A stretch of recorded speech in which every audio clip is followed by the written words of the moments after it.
Welcome to Business of Being Black with Tammy Mack. I'm Tammy Mack on Fox Soul, and we are talking about the leaked Supreme Court draft opinion to overturn Roe versus Wade, how survivors of the Tulsa massacre are one step closer to remaining, or rather receiving, reparations, why Dave Chappelle was attacked at the Hollywood Bowl in Hollywood, and this week he was attacked this week, and which legendary sports figure is bidding to buy the Denver Broncos. Get ready for another round of the political and trending highlights of the week. Please welcome my Friday co-host, activist, and radio personality, Dominique DePrima.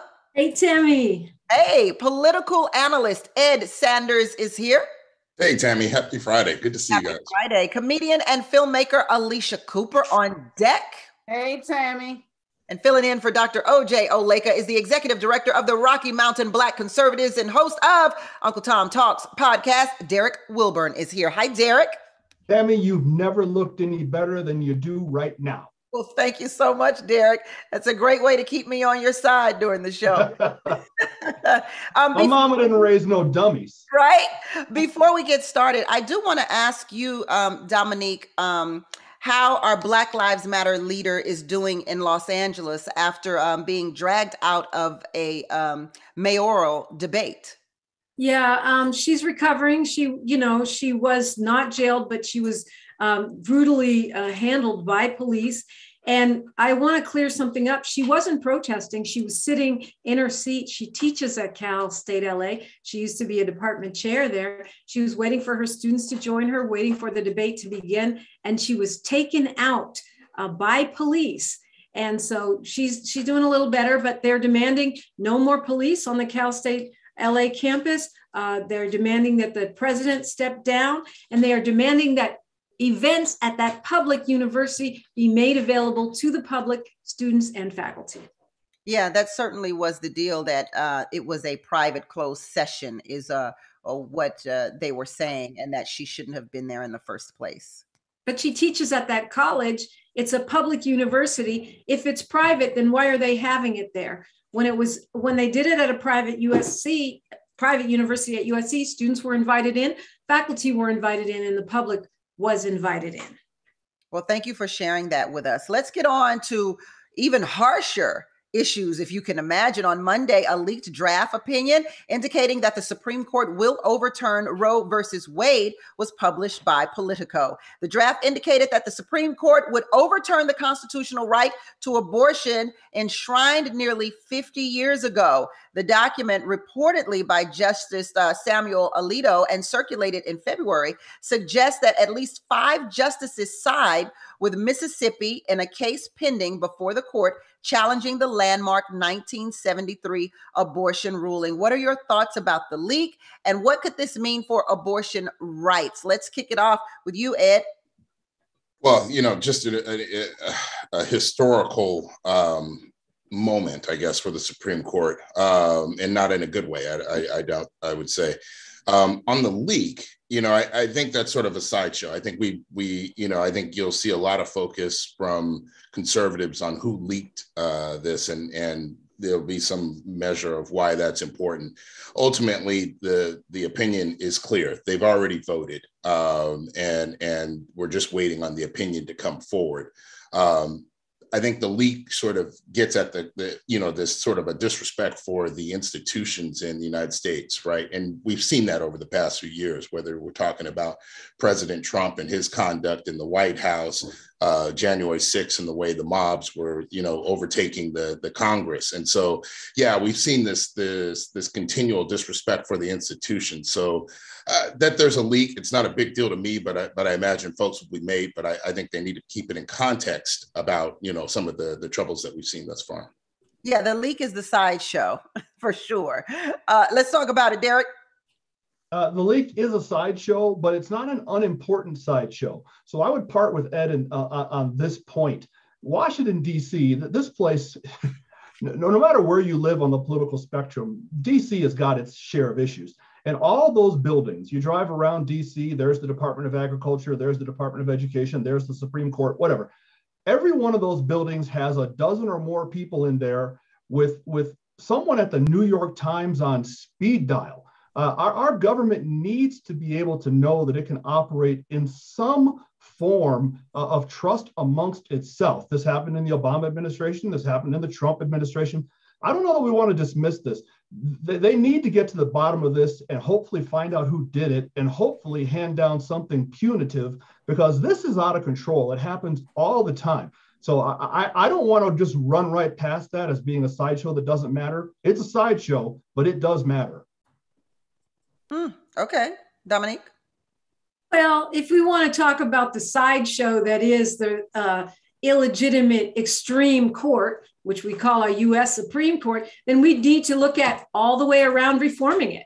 We need to look at adding more justices so that 5 far right-wing conservatives don't hold the future of all of America's women and arguably the world's women in their hands. We need to look at term limiting those justices so that we don't have justices sitting there like little queens and kings or emperors. This is supposed to be a representative democracy. And yet right now, the Supreme Court is made up mostly of very conservative justices appointed by presidents who were not elected by the popular vote, were elected by the Electoral College. So what you have is far right extreme opinions that are not in tune with what the majority of Americans want or voted for, and that are now dictating policy. So if we want to talk about the sideshow, let's fix the whole thing, not just the leak.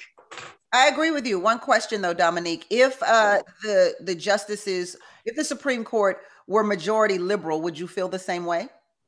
I still feel that we should have representative democracy. Every state should not have 2 senators, regardless of how big the population is. DC should have statehood.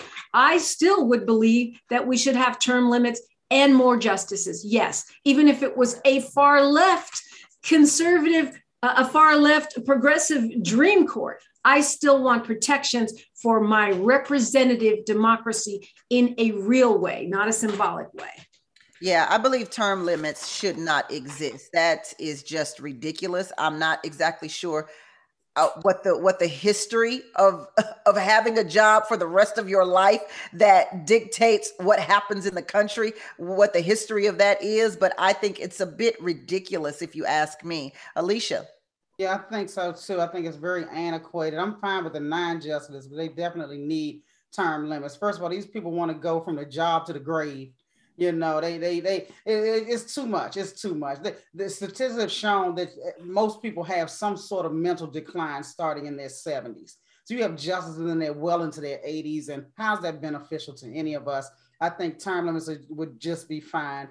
And it's just annoying how when we saw with the Trump appointees, they sat up there and lied, telling them that the Roe v. Wade was settled law. These people knew what they were going to do. That's why he picked them. And why aren't they being called activist judges? Because that's exactly what they are. And this is very sad that 5 people can decide the fate of hundreds of millions of people. And my question has always been, when it comes to abortion rights and pregnancies and women and teenagers being able to speak to their doctors with their families, that's a private matter. So I never understood why abortions and pregnancies wasn't protected under HIPAA violations and HIPAA laws. That's nobody else's business but your doctor. And these right-wingers that want to say that you're taking the power away from the parents when you talk about sex and gender identity in schools, well, you're taking the power away from the parents to have a discussion with their child and that child's doctor on what they want to do. They can't have a discussion. What about parental rights then? So you can't have it all these ways. And it's just, I just think it's ridiculous. This is settled law and it should remain that way. Yeah, thank you. I meant to say term limits should exist, not shouldn't, if that's what I said. If abortion rights protections are reversed, could same-sex marriage be next? Because they are saying that if Roe versus Wade is repealed, then this could mean a huge changes for America and the Supreme Court dictating a lot of other issues. Derek? Well, first, before we jump off of abortion, it's important to recognize what this decision, if it comes down, would mean. It doesn't all of a sudden mean that abortion is outlawed. And I think everybody on this panel knows that, but certainly not everybody in the country knows that. It doesn't all of a sudden mean that you can no longer have an abortion. It means it reverts to a matter of states' rights. which I would argue is properly adjudicating the issue. It should be a states' right issue, not a federal rights issue. And then if a state wants to say, we do not want to terminate the life of the unborn within our borders, that's that state's right and ability. And if you live in that state and don't like it, you have the ability to leave. So that's a completely separate issue. Gay marriage and saying that all of a sudden all these other dominoes are going to fall is a little bit of a stretch. Certainly anything that works its way up through the appellate process and gets in front of the court has the potential to be reversed. I don't think we would fool ourselves in saying that's not true. But now all of a sudden we're saying you can't talk to your doctor and you can't talk to your children and you can't use contraceptive and all this. It's taking the argument to the extreme when what we need to worry about is the immediate. Well, I mean, in all honesty, I agree with what you're saying here. But in all honesty, people thought that it was a stretch that Roe v. Wade would be reversed. It doesn't seem like much of a stretch now. It's reality, Derek. Well, and I mean, that discussion's been going on for 35, 40 years. When you're talking about gay marriage, you're talking about civil rights, something that the court determined is covered under the 1965 Civil Rights Act.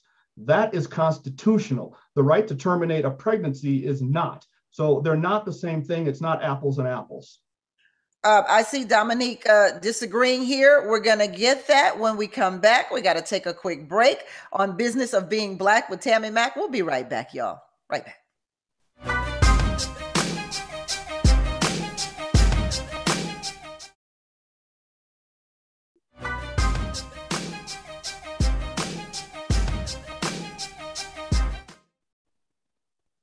Welcome back to Business of Being Black with Tammy Mack. I'm Tammy Mack, and today we are covering this week's political and trending topics. We are on the hottest topic of them all, the Supreme Court ruling that Roe v. Wade will be reversed. And Dominique, you wanted to respond to Derek before we left for break? Well, yeah, the extreme court is going to vote to say that the right to choose agency over one's own body, the right to an abortion, is not constitutional. Derek stated it as if that was a fact. It will be a fact when the Supreme Court says it, but as of right now, it is a constitutionally protected right.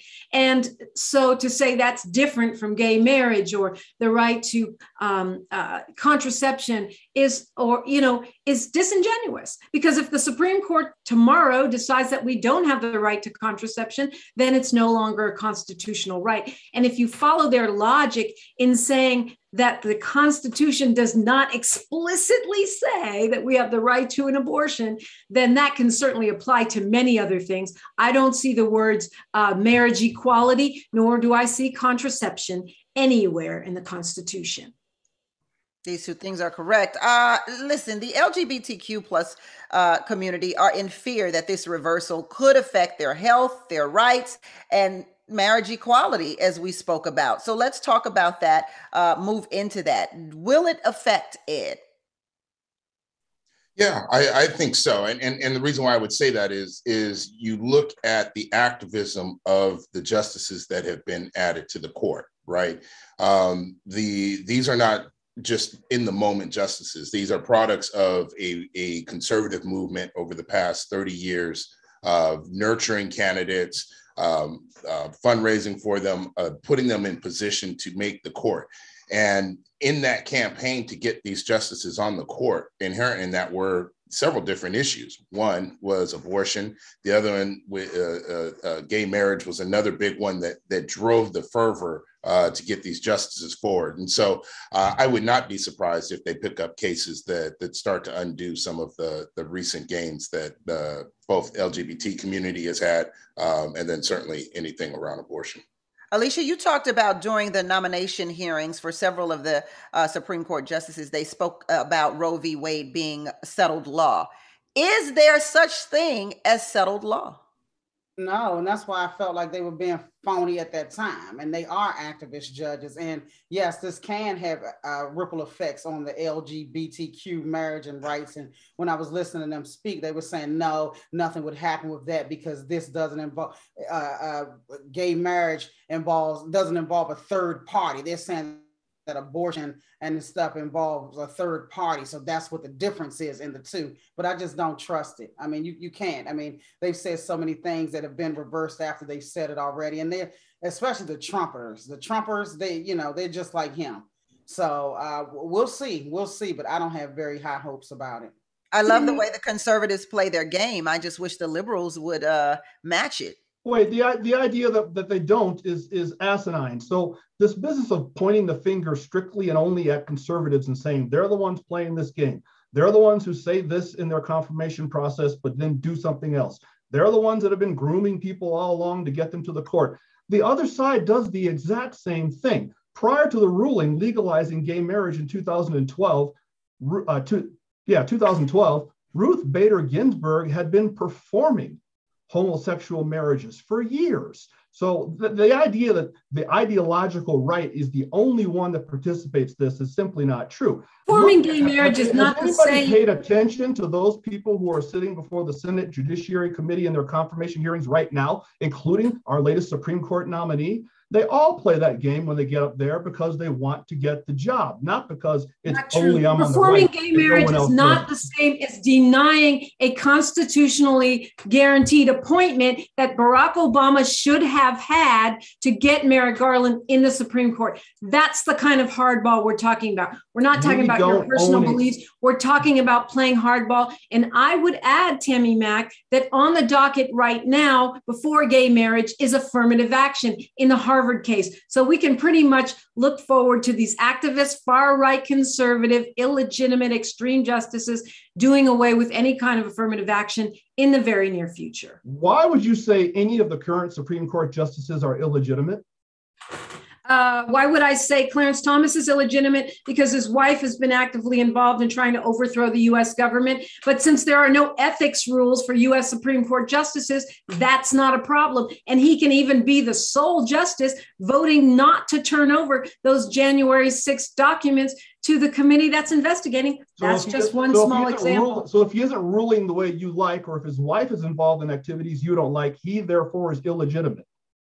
It's not his wife is involved with activities I don't like. It's his wife is involved in activities that would disqualify any other judge. A traffic court judge's wife couldn't do that and he'd keep his job. The only reason he does is because it's the Supreme Court and they are a self-regulating body. And that needs to change. Okay, so was Ruth Bader Ginsburg illegitimate because she was participating in performing homosexual marriages prior to 2012? No, she's not. Of course not. She's fine. How does that impact a ruling that she's making on the court, as we clearly see is the case with Justice Thomas being the only justice to vote against handing over documents to the January 6th committee when we know his wife was implicated in those very documents? How could it possibly not? No, Dominique, it's not just something I don't like. How could it possibly not influence her ruling? She's performing marriages prior to the ruling, so clearly she's made up her mind. Okay, so let's impeach Ruth Bader Ginsburg. Elena Kagan was the Solicitor General for the Obama administration and argued in favor of the mandates for the Obamacare Act and then voted on it as well. That should be illegitimate. So during a segment, we'll move on. During a segment on CNN's New Day, CNN commentator Van Jones had a lot to say about Democrats and President Biden's administration, which ruffled a few feathers. Jones weighed in on Democrats over-promising and under-delivering, and he said that the day-to-day reality for Black people hasn't improved due to inflation and that it has gotten worse. Do you agree, Alicia? No, I don't agree with a lot of things that Van Jones says and believes. You know, he's very interesting to me. I don't understand where he gets some of this stuff. And I actually didn't see the clip that you're referring to. But I feel like he's been wrong on so many points. You know, he's gotten a few things right, but this is not one of the ones that I agree with. Ed? I don't know. I think he makes some really solid points. I mean, you know, this is not an administration that has been able to push through some key legislation that African Americans have an interest in, whether we're talking about criminal justice reform and protections against abuse by police, the Voting Rights Act. These are all bills that, you know, the administration ran on. Now, granted, he's got, you know, deadlock in Congress and can't move it through, but that doesn't change the point that bills haven't moved that benefit African Americans. And I think Van is right to call him on it. I think some of the pushback that Van is getting, you know, just calls into question how the party views African American support. And I don't think that the party should ever view African American support as just granted. You need to deliver. And so very clearly Biden put forward a Supreme Court justice that we can all be proud of, but we'd like to see more in terms of legislation getting through. Dominique, I'm sure you disagree with that in some way. Well, I understand the essence of what Ed is saying, but we are like right at the midterm elections ban. So really great time to roll out your entire critique of the Democratic Party. Without your critique of the Republican Party, Van Jones does amazing work behind the scenes. Sometimes when he gets in front of the camera, he ends up being a right-wing tool, not sure why. But I do think, yeah, okay, there's legitimate criticism of the Biden administration. He's not the legislative branch. That said, there's things he can do to move things. But I do think we also fail to enumerate the things that he has done, that he has won, and that he has pushed through. I mean, you know, tiny as it is, the bipartisan, meaning 3 Republicans, infrastructure package is going to make a huge difference for Americans on our daily lives, on our water, on our power grid, on our schools, things like that we fail to enumerate. I think that's a fail in front of these elections. Yeah. I'm going to let Derek respond to that, but we're going to take a quick break because I know this is going to become a hot topic too, as it should, because I think I think I agree with both Derek and Ed here on this case. So let's talk about it more after the break.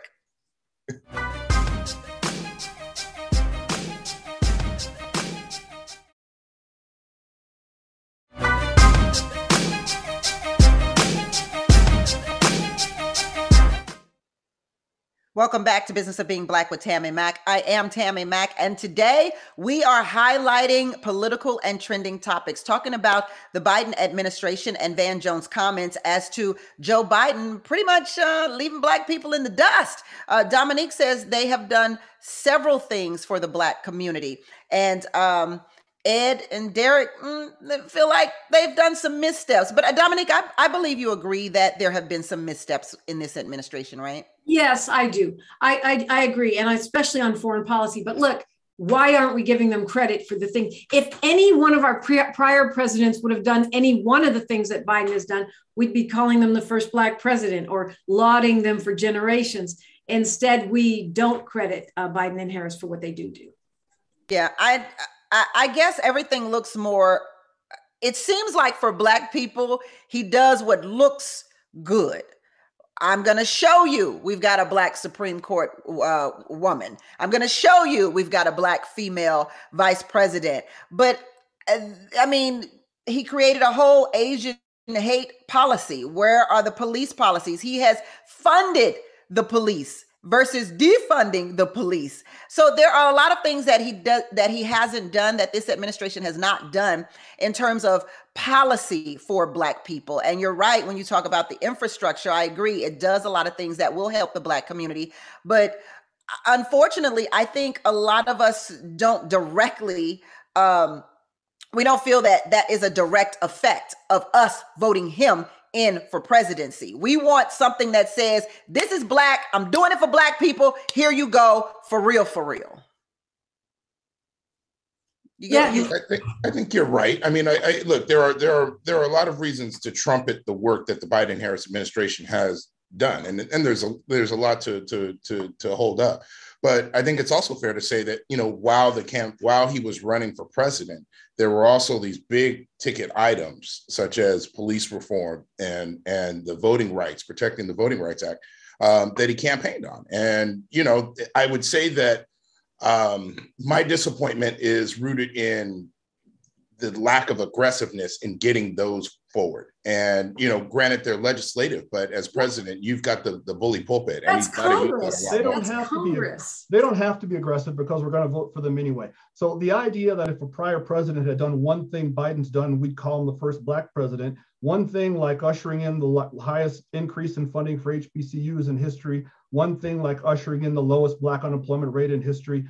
Trump didn't get credit for any of that stuff. But as for Van Jones' comments, he's right. There's an old saying that says, when America catches the cold, the Black community catches the flu.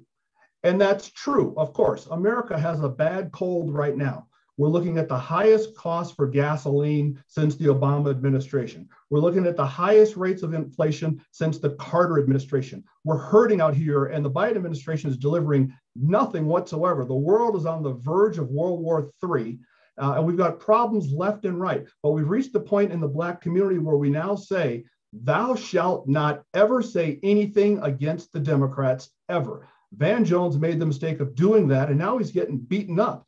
Instead of protecting the Democrats and the Biden administration, maybe we should try saying, if you don't do a better job, we might vote for somebody else this time. Alicia? I agree. I totally agree. We're at such a crazy place in our history because it just seems like as Democrats, we have such great ideals and such great ideas, but we just don't have the, you know, even though we have the majority, we have the two dinos in office that keep voting against us. And I just don't know. I feel like, yeah, inflation is high and it's the highest it's been, but I feel like it's because the billionaires and the trillionaires aren't paying their fair share of taxes. You know, everything is falling on the middle class. And until we get that under wraps, we're going to be in the same boat or even worse. Right. Yeah. So we should be really happy that Biden has proposed a tax on the extremely wealthy. Look, the legislative branch has got to legislate, and I agree there's more that President Biden can do. But clearly you don't listen to my radio show because I critique the Democratic Party all the time, and I still vote for them. And I critique them because they try to fall to the center, fall to the right all the time, and blame the progressive wing for their losses when just the opposite is true. The energy and momentum with this party is in the progressive wing, and it's the progressive package, the progressive planks of the platform that the American public actually supports when you take away the partisan labels. The energy might be there, but the policies don't work. So the idea of how do you know? We haven't tried them. Yes, we try them all over the country. The idea of raising taxes in the midst of an economic decline is simply foolhardy. But if you look, let's look at Chicago. It's not a decline for the wealthy. The very wealthy have doubled their income during the pandemic. I gave you your uninterrupted chance. Let me respond. Chicago, Illinois, there are no elected Republicans. There are none in St. Louis. There are none in Baltimore. Every Black community in this country has had nothing but progressive Democrat leadership for 60 years. And we still complain about how things aren't working there. So this idea that we just need to make sure we keep electing Democrats, we need to open ourselves up to other people and ideas and avenues. Yeah, but the politicians in Baltimore are Democrats, but the governor is a Republican. So you also have to look at that too. He stops a lot of things and a lot of policies too, being a Republican. Governor can't stop Funding. Let's move on. On Monday, Judge Caroline Wall allowed a lawsuit seeking reparations for 3 survivors of the 1921 Tulsa Race Massacre to proceed, denying a motion to dismiss the case. The lawsuit was filed last year and also seeks reparations for descendants of victims of the massacre, where a white mob attacked Tulsa's Greenwood district known as Black Wall Street. An estimated 300 Black people were killed and more than 1,200 homes were destroyed, leaving hundreds homeless. Will the outcome of this case be a strong indicator of a push for all Black Americans to receive reparations here, or will they say this is different? Ed? I mean, there's differences. The Tulsa massacre was a very specific few days of bloodshed. And I think what you can infer from that is that there was a full community buy-in by the white populations around Tulsa and how they moved to exterminate the Black people in the city. I'm anxious to see how the case unfolds. I'm anxious to see how the rulings come from it. But, from that, I think you can start to make some broader generalizations, but interesting to see.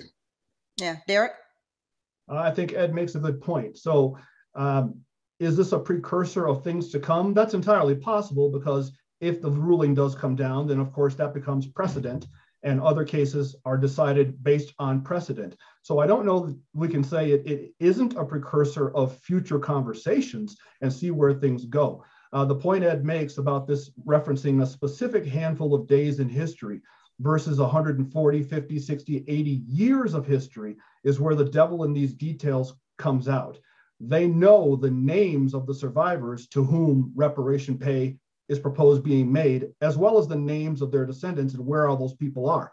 Trying to figure that out for everyone in the country who may be the descendant of slaves is a different deal. And we've talked about that in the past. Just because it's harder doesn't mean it shouldn't happen. That's not what you asked. No, I was commenting on you saying trying to find the names of the descendants of people from slavery is a hard thing to do. And I'm just saying, just because it's harder doesn't mean it shouldn't be done. It's harder to the point of impossibility, in my opinion. But we talked about that on another show. We can talk about it again right now. I just don't think that there's any way to actually do it. The question whether or not it should be done is a different question. Alicia? Yeah, I'm glad that they're giving families maybe getting something for Tulsa. When I thought about that, to me, it looked like what Russia did to Ukraine, the way that they bombed those families in Tulsa. And I've said this before, I feel like any Black person who lived through Jim Crow deserves reparations. We don't need to go all the way as far back as slavery, but it's time and it's long overdue. And I hope they get it. Other groups have gotten it. And it's long overdue. That was a massacre right here in America done by its own government, and it should have happened already. Dominique? And it may have just been a few days in Tulsa, but these type of attacks happened all over the country. White mobs burning down and destroying not only those 1,200 Black-owned homes, but also hundreds of businesses. Those folks not only rendered homeless, but they weren't renters. They owned that property. They never got their homes, their land, their business. Let's take a quick break and come right back. Sorry, Dom.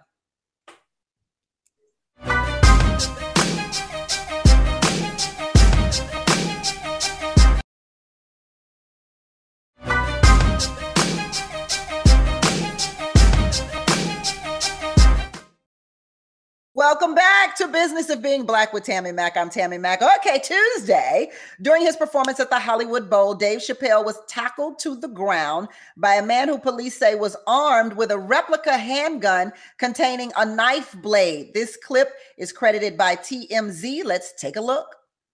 Make some noise for hip hop history.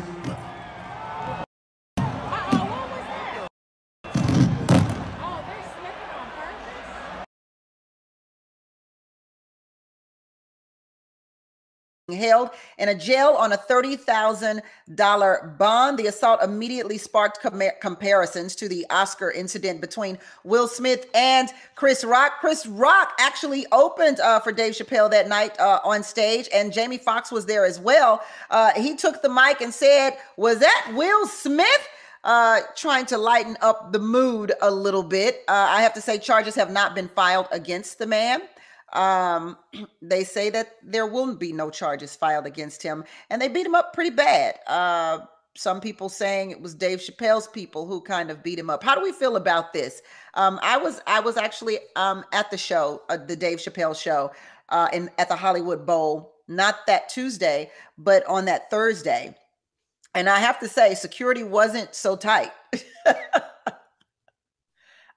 You weren't allowed to bring your phones in, and you had to go through security, the security gates. But yeah, it wasn't that tight, and I did bring my phone in. So there's that. I don't know if I should be saying it, but I'm just telling you how I felt on my end. Does this incident raise concerns for comedians, especially those who are unapologetically forthcoming when it comes to their material? Alicia, kick it off. Yeah, I think that he had to get monkey stomped, because we have to send a message to the others that although it looks like we're on stage alone, we have a sorority, a fraternity, a bunch of people waiting to kick you so hard your arm turns backward. So this will send a message to the others that you will need some type of plastic surgery if you run up on that stage. Now, at first I thought it was a good thing that Chris Rock didn't fight back, but I think he emboldened some people. Like they just think we just not gonna fight back when you jump up on that stage. And Chappelle was clearly shaking. You know, he was out of breath and everything. He never expected anything to happen like that. But I think now, instead of making people put their phones in them green packs, he need to make them put their knives in them green packs. They securing the wrong stuff. You know, you keep your knife, but pack away your phone. It's backwards. I saw Kevin Hart last night, and he came out on stage with a bat. So.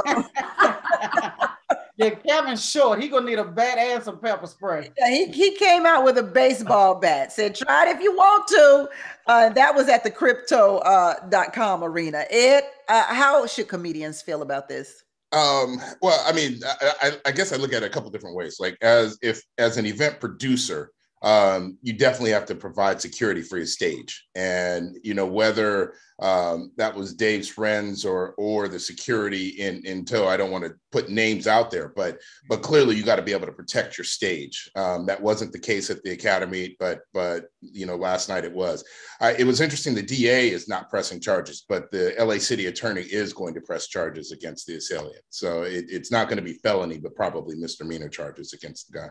Well, I keep hearing people talk about the security at the Oscars, at the Academy Awards. There is heavy security at the Academy Awards. We keep forgetting we don't expect the nominees to get up and cause a ruckus. So, I want to lighten up on the Academy in that sense. Like, you don't expect someone sitting front row who's nominated for an Oscar to jump up and slap one of the presenters, right? You don't think you need security in that sense.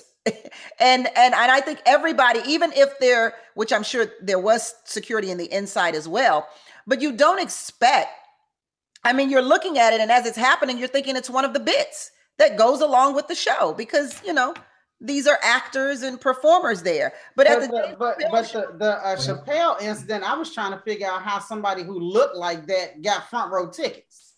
Like he must have Not only that, Tammy, actually, John Wayne did try to attack Miss Littlefeather, who was sent by Marlon Brando at the Academy Awards. And in that incident, which was decades ago, security actually held him back from getting on the stage, even though he was a nominee. So maybe security's gone downhill.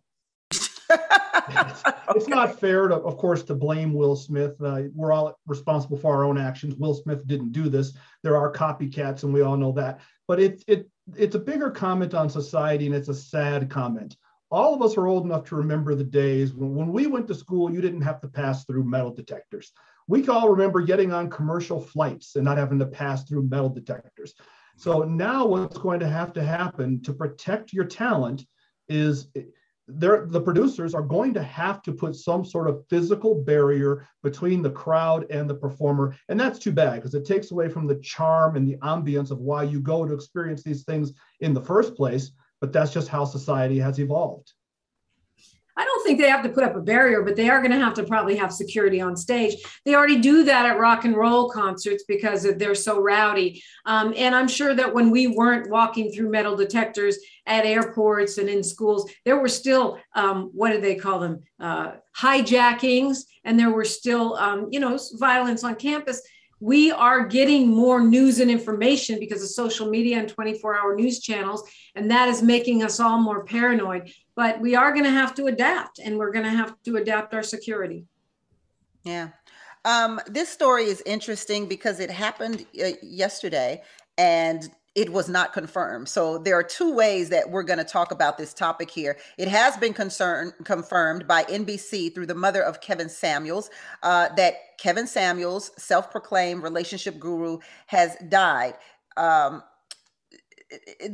His mother said that it was horrible that what social media did to her because she had no idea that her son had died. And it was horrible for her to have found out this way. How do we feel about social media today and its angst to spread to spread news that perhaps they shouldn't spread. And by the way, for an entire 24 hours, this was unconfirmed. How do we feel about that, Ed? You know, in some ways, it's just the price of stardom, right? Like, you know, whether it's social media or in the past, it's been news, and news is somewhat immediate. It is the price of stardom. In those key moments, we saw this around, you know, when Kobe Bryant passed, and I think we'll continue to see it where, you know, before proper notifications could get made, people have scooped and made the announcement. It's sad. I mean, you feel for a person, you know, no parent should find out their child passed that way. And hopefully we have some way to fix that. I always talk about this, but there was some type of decorum when it came to being a journalist. And that was way, way back in the 1900s. You did have to have your stories confirmed, and if not confirmed, reconfirmed and reconfirmed. I don't remember many times that people claim people were dead who were not dead when Walter Cronkite was on deck, or Ted Koppel. But this has gotten a little out of hand, the amount of people who we consider dead that end up not being dead. And now this, someone who is actually dead and the family finds out via news rumors, social media. Derek. Ed's right. It's incredibly sad. This kind of goes back to where we opened the show with the leak from the Supreme Court. Once somebody with 5,000 followers, 50,000 followers, what have you, puts it out into the blogosphere, there are going to be people who assume this is the truth and run with it without checking to verify whether it's true or not. Because I just live in Peoria somewhere and I don't have access to that kind of information. But we can't unscramble this egg. What social media is what it is. It's not going away. You can't put a filter on this sort of news being disseminated. It's incredibly sad, but I think it's the new reality. It's the new normal. Dominique? Yeah, you know, you got a point, because social media doesn't have the rules that news agencies have, right, that a Ted Koppel has. It's just people posting what they want to post. And so you can't put the genie back in the bottle. It is very sad. I don't expect it to change, but my condolences to his mom and his family and everyone that suffered because of this. We'll come right back. Gonna take a break on Business of Being Black with Tammy Mack on Fox Soul.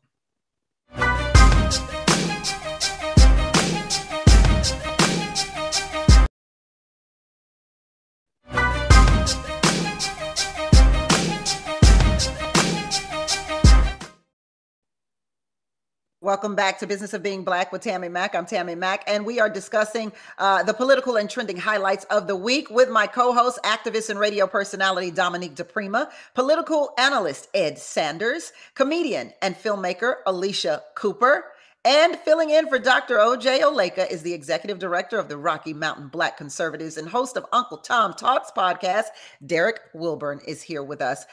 So Alicia, we didn't get a chance for you to chime in on Kevin Samuels' death and how social media has become a part of people's living and dying.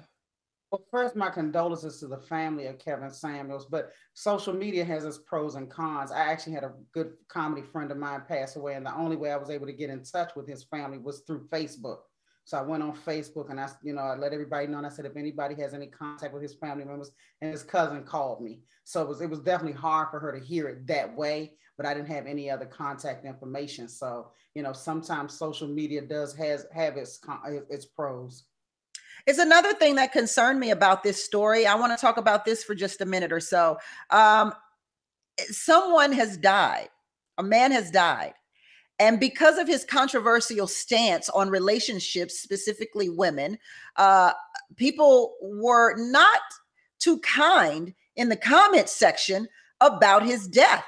They were not saying RIP, you know, sad this happened. They were more along the lines of, oh, well, let me drink my tea. Okay, what's next?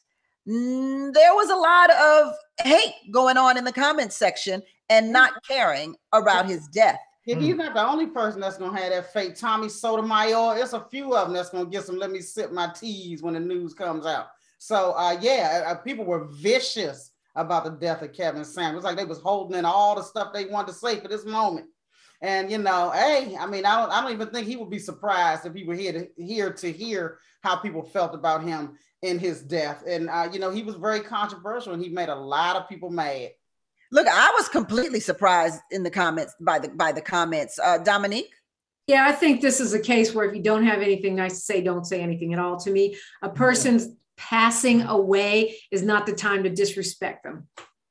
And even someone said, why do people say don't disrespect the dead? The living was disrespected. When he was alive, he was disrespecting us. So why can't we disrespect him? Where did this saying come from? Ed, a lot of people saying that in the comments. Yeah, they are. But, when you think about comments on the internet, I mean, this has always been the case. People hiding behind their computer can say the most provocative and most hateful things. And I think this is par for the course. I think we see this anytime someone that is sort of a provocateur passes. I remember when Rush Limbaugh passed and, a couple others, but the comments come out, and it's usually someone sitting in their computer and thinking that they're anonymous and making those statements. Derek, how you feel about that? Hating on the dead. Ed's exactly right. It drives me crazy. So people hide behind the anonymity that the internet provides. They take their courage pills and become keyboard warriors and say things on the internet that they'd never say face to face. And that's the rule we need to have. Of course, we can't have it. It's impossible. But never say anything on the web to somebody that you would not say to them if you were looking them directly in the eye. People get on the internet and all of a sudden, I'm somebody that I'm not because you don't know who I am. And he's right. This happened with Rush Limbaugh. This happened with Ruth Bader Ginsburg. People are indecent, and the internet just empowers their indecency. Yeah. So let's move on to a story that shook me to the core. Ray J not happy with claims made by Kim Kardashian in a recent episode of The Kardashians on Hulu, and he is finally opening up and correcting the narrative surrounding the 2007 sex tape scandal. I'm like, why are we still talking about this 2007 tape? Somebody take it, rip it up. In an exclusive conversation with Daily Mail, Ray J dropped explosive details about the infamous tape, its release, and the consensual partnership made between him, Kim, and Kris Jenner. He stated, I've never leaked anything. I've never leaked a sex tape in my life. It has never been a leak. It's always been a deal and a partnership between Kris Jenner and Kim and me. And we've always been partners since the beginning of this thing. They done bamboozled us all, y'all. He also said that he has been the biggest lie in the industry in the history of entertainment. Did the release of that sex tape do more harm than good to Ray J's reputation, Dominique? Well, I think it made both Ray J and Kim Kardashian and Kris Jenner bigger and bigger stars. We wouldn't still be talking about this if Kim Kardashian wasn't the huge superstar that she is. That said, this doesn't surprise me. It must be a deal because people that get on the wrong end of the Kris Jenner fame machine do not fare well. Ask Blac Chyna, ask Chris Humphries, ask Ye. Speaking of Blac Chyna, Kim Kardashian donated $5 to her GoFundMe account. But I digress. Derek, how do you feel about this sex tape? I cannot for the life of me understand why anybody cares. Dominique is right. According to The Sun and TMZ and some other sources, this so-called leaked tape put $20 million in Kim Kardashian's bank account. So the idea that they may have colluded ahead of time to release it on purpose certainly has some merit to it. But we've got CVS and Walgreens pharmacies closing in inner cities around this country at a record pace. People can't get prescription medications. I paid $92 to fill my car up with gas yesterday. The list goes on. Who cares? Maybe you should do a sex tape. Is that an offer? You wouldn't have. Where are we going with this now? What's this all about now? Touche. You wouldn't be worried about the $92 gas.